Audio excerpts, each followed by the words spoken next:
Doctor, bueno, gracias por estos minutos. ¿Usted cree que la recuperación del nieto número 115 en la República Argentina marcará un antes y un después en la investigación de las denuncias de la desaparición forzada de personas en el resto del mundo también?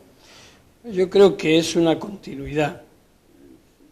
La última aparición, recuperación, la nieta 115, y el que más impacto ha producido, el nieto de Estela Carlotto, ha puesto de actualidad lo que nunca ha dejado de ser actualidad: el esfuerzo de abuelas, el esfuerzo de los organismos por la búsqueda de los nietos y de la justicia por facilitarlo.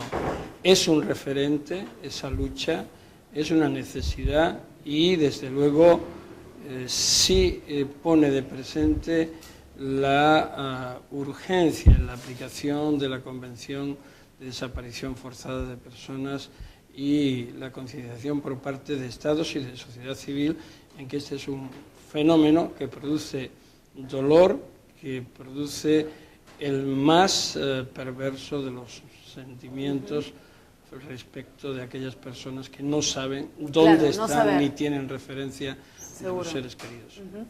Concretamente, a partir de este caso de la recuperación del nieto de Estela Carlotto, la ONU instó a los estados a que formen bancos genéticos. ¿Usted cree que tendrá eco esto en los distintos países? Debe de tenerlo. De hecho, ya se está avanzando en algunos, aunque otros se niegan porque ocultan esa necesidad, no indagando en las políticas de memoria, de verdad, de justicia.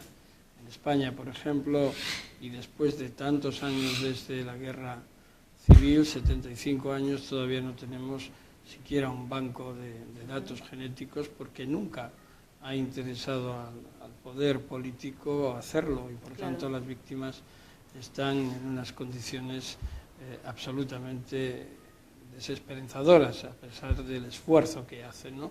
En otros países está avanzando, en países de la región el ejemplo de Argentina está cundiendo y es ejemplo en otros.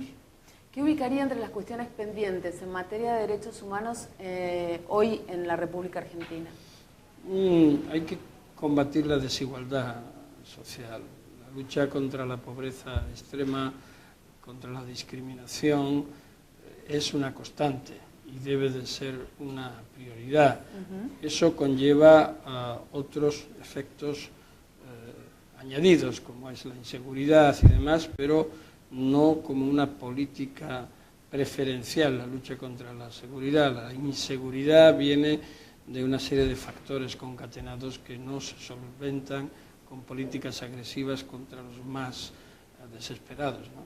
Entonces, la lucha contra la desigualdad y contra la pobreza yo creo que es el gran capítulo que no solo Argentina, sino que tiene políticas sociales muy potentes, sino de la mayoría de los países en los años venideros, ¿no? Y consolidar aquellos otros derechos que parece que estaban consolidados y que comienzan a tambalearse. Respecto de la violencia de género, ¿usted cree que esta resolución que se ha conocido en las últimas semanas del Comité de Naciones Unidas instando a España a indemnizar una familia de una de las víctimas de violencia de género por haber dejado desprotegida a pesar de las denuncias y demás a esta víctima? ¿Usted cree que esto va a servir como para cambiar protocolos y modos de acción, sobre todo en aquellos países donde hay grandes deudas pendientes respecto a este tema? Y eso, fíjese que en España la protección contra la violencia de género es bastante fuerte. Hay mecanismos,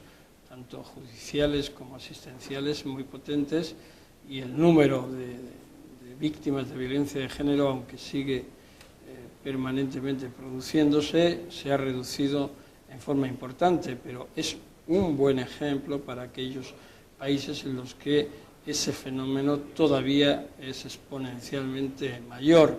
Y sin lugar a dudas lo que hay que cambiar son las conciencias, no solo de los gobernantes, sino también de muchos ciudadanos que todavía casi justifican ese tipo de violencia. Y es una atrocidad, ¿no?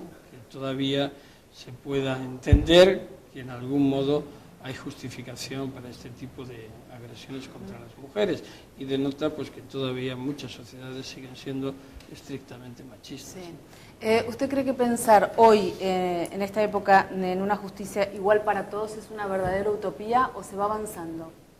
No, es una utopía.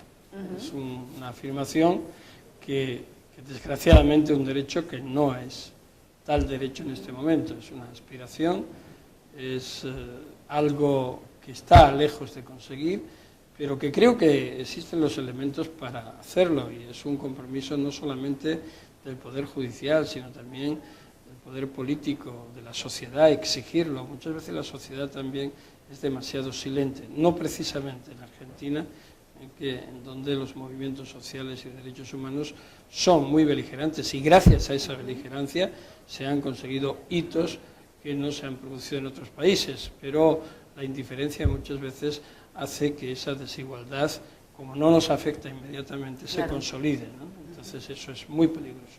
Cuando usted estaba desempeñándose como juez, había manifestado en varias oportunidades su deseo de llegar a investigar a Henry Kissinger por la instalación y la instauración de las dictaduras en América Latina. ¿Usted cree que ese momento va a llegar? No sé si llegará o no. Debería de existir la posibilidad de que aquellas personas, aquellas estructuras que han sido de alguna forma responsables o partícipes en el desastre de tantos miles y millones de personas, pudieran tener una responsabilidad, pero como por ejemplo ahora deberían de tenerlos aquellos que han generado crisis económica, que han llevado a la ruina y a la muerte a decenas de miles o a centenares de miles de personas, ¿no? El mundo no está configurado para que la justicia sea precisamente el valor más protegido, ¿no? Es el más esperado, el último bastión de defensa de los derechos de los ciudadanos, pero queda un largo camino por recorrer. Es en ese caso y en otros muchos. Muchas gracias. A ti.